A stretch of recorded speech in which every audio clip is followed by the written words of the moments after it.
Srinu Pentakota YouTube channel చూస్తున్న వాళ్ళందరికీ స్వాగతము. మీరు నా ఛానల్ మొదటిసారి చూస్తున్నట్లయితే ఛానల్ని చూసి లైక్ చేసి సబ్స్క్రైబ్ చేయడం మాత్రం మర్చిపోవద్దు.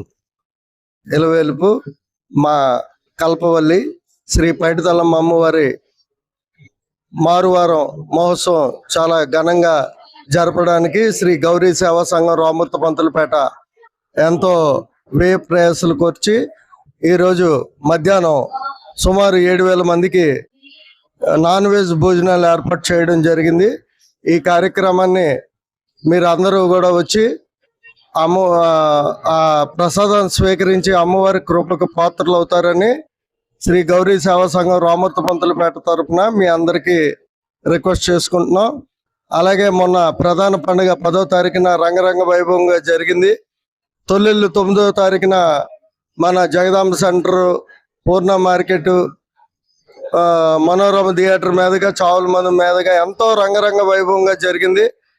మా స్థానిక ఎమ్మెల్యే గారు అయినటువంటి గణబాబు గారు, అలాగే మా కార్పొరేటర్ అయినటువంటి రాజశేఖర్ గారు, అలాగే ఈ కార్యక్రమానికి ప్రత్యేకంగా మా సిపి గారు అమ్మవారి ప్రతిమ ఎత్తుకొని ఎంతో పొంగిపోయారు. ఆయన ఎప్పుడు కూడా ఇంత పెద్ద ఈవెంట్ విశాఖపట్నంలో జరగడం చాలా ఆనందకరమని ఆయన మా వాళ్ళతో చెప్పడం, మా కుర్రవాళ్ళు మాకు చెప్పడం జరిగింది. ఇంతటి కార్యక్రమాన్ని శ్రీ గౌరీ సేవా సంఘం రామూర్తి పంతులపేట వారు చేయడం ఆనందదాయకం. ఎంతో వేలాది మంది ఉపవాసాలతో, ఎంతో నియమనిష్టలతో, అలాగే మా గౌరీ సేవా సంఘం ఎంతో క్రమశిక్షణతో ఈ కార్యక్రమాన్ని దిగ్విజయంగా నిర్వర్తిస్తుంది. ఈ కార్యక్రమానికి వచ్చిన ప్రతి భక్తులకి కూడా పేరు పేరున ధన్యవాదాలు తెలియజేస్తూ శ్రీ పైడితల్లమ్మ అమ్మవారి కరుణా కటాక్షాలు వాళ్ళకి, వారి కుటుంబానికి ఎల్లవెల్లా ఉండాలని మనసా వాచా కోరుకుంటూ సెలవు తీసుకుంటాం. గౌరీ సేవా సంఘం రామూర్తి పంతులపేట 9/3/2026 మొదలుకొని ప్రధాన పండుగ 10వ తారీఖు చేస్తూ మరి నిత్యంగా కంటిన్యూగా ప్రోగ్రాలు పెడుతూ వారం రోజులు, ఈరోజు మారువారం కూడా మా కుర్రవాళ్ళందరూ కూడా ప్రోత్సాహంతో, మా ఎమ్మెల్యే గారి ప్రోత్సాహంతో, అలాగే ఇక్కడ పెద్ద అన్నదాన కార్యక్రమం కూడా జరగబడిన ఈ యొక్క అన్నదాన కార్యక్రమానికి విరాళదాతలందరికీ కూడా మేము పేరు పేరున ధన్యవాదాలు తెలియపరుచుకుంటూ ఈ యొక్క పండుగని మారువారం కూడా దిగ్విజయంగా చేసుకొని, ప్రత్యేకించి మా 5th town police station CI గారు కూడా మాకెంతో కోఆపరేషన్ చేస్తూ ఎక్కడ ఏ ఇబ్బంది లేకుండా ఇంత పండుగ చేశారని ఆయన నోటితో మాకు చెప్తూ, ఎందుకంటే ఇటువంటి కార్యక్రమాలు ఆయన చాలా చూసుంటారు, కానీ ఎంత ప్రశాంతంగా జరిగినందుకు ఆయనకి మేము కూడా అందరికీ ధన్యవాదాలు తెలియపరుచుకుంటూ,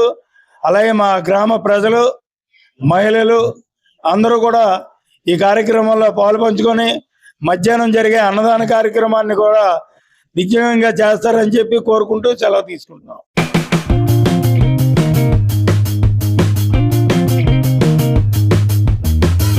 పైడితల్లమ్మ పండగ వార్షిక జాతర సందర్భంగా మరి 9వ తారీఖు సోమవారము ఘటాలు ఊరేగింపు జరిగింది. మంగళవారము 10వ తారీఖు ప్రధాన పండగ అయితే జరిగింది. ఈ యొక్క సంబంధించిన పూర్తి వీడియో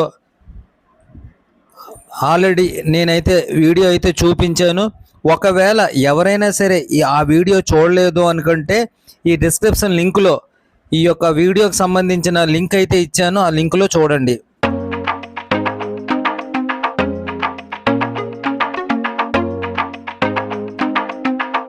పదిహేడవ తారీఖు అనగా మంగళవారము, అంటే మారువారము ఇక్కడ ఉత్సవం అయితే జరిగింది. ఈ యొక్క కార్యక్రమానికి ఉదయం 4 గంటలకు మొదటి పూజా కార్యక్రమం జరిగింది. ఈ యొక్క కార్యక్రమంలో కమిటీ సభ్యులు ఈ యొక్క పూజ కార్యక్రమంలో పాల్గొన్నారు. అనంతరము వచ్చిన భక్తులకు ఇక్కడ దర్శన భాగ్యం అయితే కమిటీ సభ్యులు ఏర్పాటు చేశారు.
ఇక్కడ ఎవరైతే ఉదయం 4 గంటల మొదటి పూజా కార్యక్రమంలో పాల్గొన్నారో వాళ్ళకి కమిటీ సభ్యులు ప్రత్యేకించి ఒక పెద్ద సైజు క్యాలెండర్లు అయితే పైడితల్లమ్మ క్యాలెండర్లు అయితే అందజేశారు.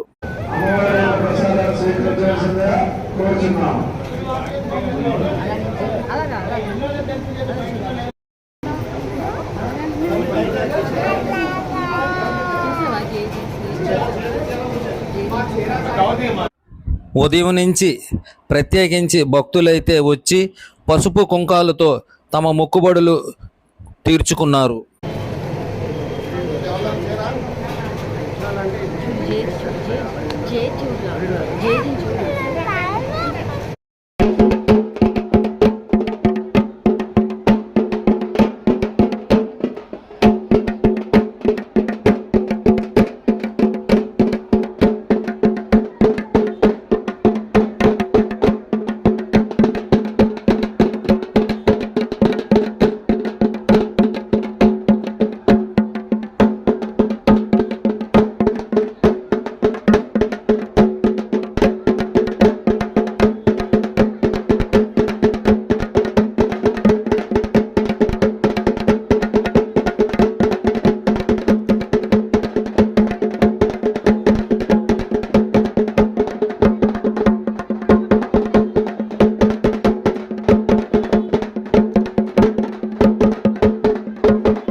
మధ్యాహ్నము 12:30 దేవాలయం దగ్గర అన్న సమరాధన కార్యక్రమం అయితే జరిగింది. ఈ యొక్క అన్న సమరాధన కార్యక్రమంలో సుమారుగా 7,000 మంది భక్తులు అయితే వచ్చి తీర్థ ప్రసాదాలు స్వీకరించారు.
మీ ఊరిలో జరిగే దేవాలయం వార్షికోత్సవాలు అలాగే అమ్మవారి జాతరలు మీరు చూడాలి అనుకుంటే నా ఛానల్ని చూడండి, లైక్ చేయండి, షేర్ చేయండి, సబ్స్క్రైబ్ చేయడం మాత్రం మర్చిపోవద్దు.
ఇంతవరకు ఈ వీడియో చూసిన వాళ్ళందరికీ ప్రత్యేకమైన ధన్యవాదాలు.